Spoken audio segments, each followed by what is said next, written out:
हुकूमती कोशिशें कामयाब होती नजर आ रही हैं और करप्शन से पाक इदारों ने आपस में मिलकर काम करना शुरू कर दिया है। अब national highway and motorway police के साथ एक और करप्शन से पाक इदारा 1122 को भी एक अहम हिस्सा बना लिया गया है। अब ये तीनों इदारे मिलकर काम करेंगे। आज अहमदपुर शर्किया रेस्क्यू 1122 की पॉइंट की इफ्तिताई तकरीब का इनकाद हुआ। इस तकरीब में शामिल होने वाले मेहमान खुसूसी divisional incharge rescue 1122 doctor Asif Rahim Channar साहब थे। इनके अलावा मेहमान SP Abdul Khalil, sector commander motorway police Mohammad Afzal Khan, deputy director NHA, SPO Mohammad Aslam Hayat, SPO Mohammad Babar Faizan, SPO Mohammad Zaid Awais, incharge rescue and safety officer जनाब इजाज हुसैन साहब और मोहम्मद आबिद रहीम साहब ने शिरकत की। 1122 के नौजवानों ने तमाम मेहमानों को सलामी पेश की और डिविजनल इंचार्ज आसिफ रहीम चन्नड़ साहब ने 1122 की पॉइंट का इफ्तिताह अपने दस्ते मुबारक से रिबन काट कर किया। इफ्तिताह के बाद तकरीब का बकायदा आगाज अल्लाह ताला के पाक नाम से शुरू किया गया, जिसको हाफिज आफ्ताब साहब ने कुरान मजीद की तलावत से अदा किया। एसपीओ मोहम्मद जायद अवैस ने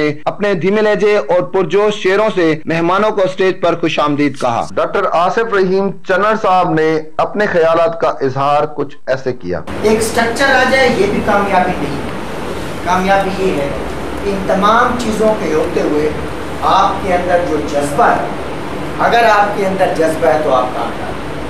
अदरवाइज ये वसाइल, ये सपोर्टिंग चीजें तो जरूर है, लेकिन ये डेफिनेट चीजें नहीं।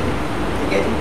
एसपी अब्दुल खलील साहब ने डॉक्टर आसिफ रहीम चन्नड़ और उनकी टीम का शुक्रिया अदा किया और इस बात का भी अज़म किया कि मोटरवे पुलिस और नेशनल हाईवे हमेशा 1122 का साथ देते रहेंगे। तकरीब के इख्तिताम पर डॉक्टर आसिफ रहीम चन्नड़ साहब ने सहाफियों से गुफ्तगू की और उनके सवालात का बड़े बेहतर अंदाज में जवाब दिया और पाक न्यूज का भी शुक्रिया अदा किया कि उनकी आवाज पाक न्यूज की कोशिश से ही अवाम तक पहुंच सकी है। कैमरा टीम के साथ इमरान अकबर खान, पाक न्यूज, अहमदपुर शर्किया।